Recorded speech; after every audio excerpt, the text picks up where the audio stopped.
안녕하십니까? 1969년 노벨 경제학상 수상자인 랑나르 프리슈안 팀베르언에 대해 발표할 중앙대학교 경영학부 2학번 서민서입니다. 먼저 목차로는 연구자의 업적, 연구자의 시대 배경, 연구 동기, 연구 내용, 현실의 응용 순서대로 발표해 보도록 하겠습니다. 연구자의 업적으로는 먼저 출생은 1903년 4월 12일부터 사망은 1994년 6월 9일에 이르렀고요. 네덜란드의 경제학자이며 노벨 생리의학상을 수상하셨습니다. 1969년 노르웨이의 어레이케 프리슈와 공동으로 최초의 노벨 경제학상을 수상하였고, 주요 저서로는 경제순환 통계에 대한 계량 경제학적 접근이라는 책이 있습니다. 팀베런이 경제학상을 수상하게 된 이유는 경제 과정의 분석을 위한 동적 모델의 개발과 적용의 사유로 수상을 하게 되었습니다. 연구자의 배경으로는 인류가 최초로 공식적으로 달에 발걸음을 내디딘 해였습니다.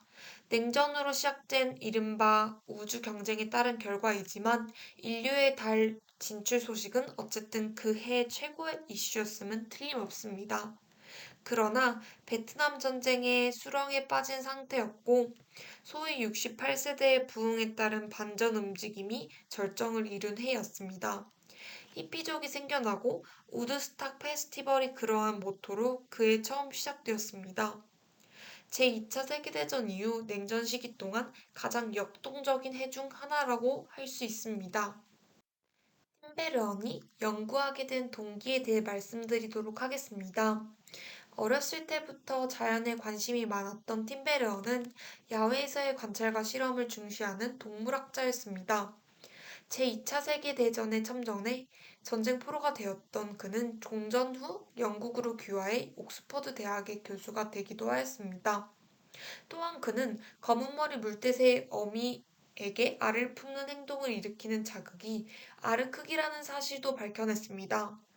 어미새에게 자신의 알과 타조의 거대한 알을 함께 주면 어미새는 자신의 알보다는 타조 알을 품으려고 애쓴다는 것을 발견했습니다. 니콜라스는 동물들이 실제 자극보다 훨씬 더 과장된 자극에 강하게 끌리는 이런 현상들에 대해 초정상 자극이라고 명명했습니다. 초정상 자극은 그 과장됨을 이용해 동물의 특징이 어떻게 본능적 반응을 유발하는지는 명확히 연구할 수 있었습니다. 또한 그는 동물의 행동을 관찰하는 연구 방법이 인간의 고통 완화에 기여할 수 있을 것이라고 생각해 이러한 연구를 하게 되었습니다. 연구 동기를 살펴보았으니 연구 내용에 대해 알아보겠습니다. 팀베르언의 연구 내용으로는 팀베르언의 법칙이 있습니다. 팀베르언의 법칙은 정책 목표의 수만큼 정책 수단이 존재해야 목표를 달성할 수 있다는 논리입니다. 한마디로 정책 목표의 수와 수단의 수가 같아야 한다는 것입니다. 이것이 무슨 법칙이냐고 생각될 정도로 상식적인 얘기 같지만 우리 주변에는 이를 지키지 않아 실패하는 사례가 무수히 많습니다. 기준금리 하나로 물가 안정과 금융 안정이라는 목표를 달성하도록 한 한국은행법이 대표적입니다. 한국은행은 모순되는 두 목표 사이에서 허우적대느라 금리 인하 또는 인상 시기를 놓쳤고 덕분에 수시로 뒷북이라는 비아냥을 들어왔습니다. 경기 안정은커녕 경기 진폭만 키운다는 오명의 책임을 단순히 한국은행 직원과 금톡위원에게만 돌릴 수만 없는 이유입니다.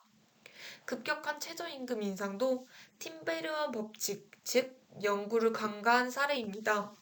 최저임금은 1890년대 후반 노사 간 대등한 임금 협상이 불가능한 상황에서 등장한 제도입니다.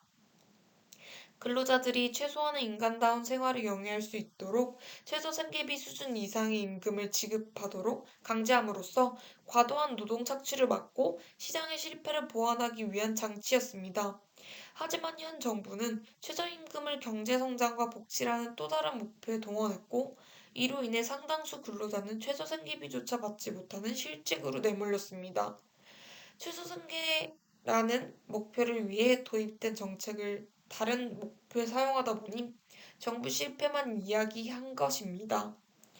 혈세를 어떻게든 한 푼이라도 아껴 성장 잠재력 확충과 복지 확대 등에 써야 할 정부가 손 안 대고 코 풀려다가 역풍을 맞은 격입니다. 그렇다고 혈세를 아낀 것도 아닙니다.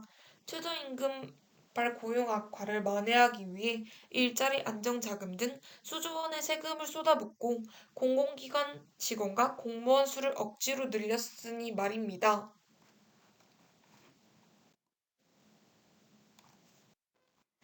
팀베르안의 연구가 현실에 어떻게 응용되고 있는지 알아보도록 하겠습니다. 대표적으로 전기요금 누진세 개편이 있습니다. 전기요금 누진세 개편 논란도 팀베르안 법칙이라는 상식을 대입해보면 해답은 간단합니다.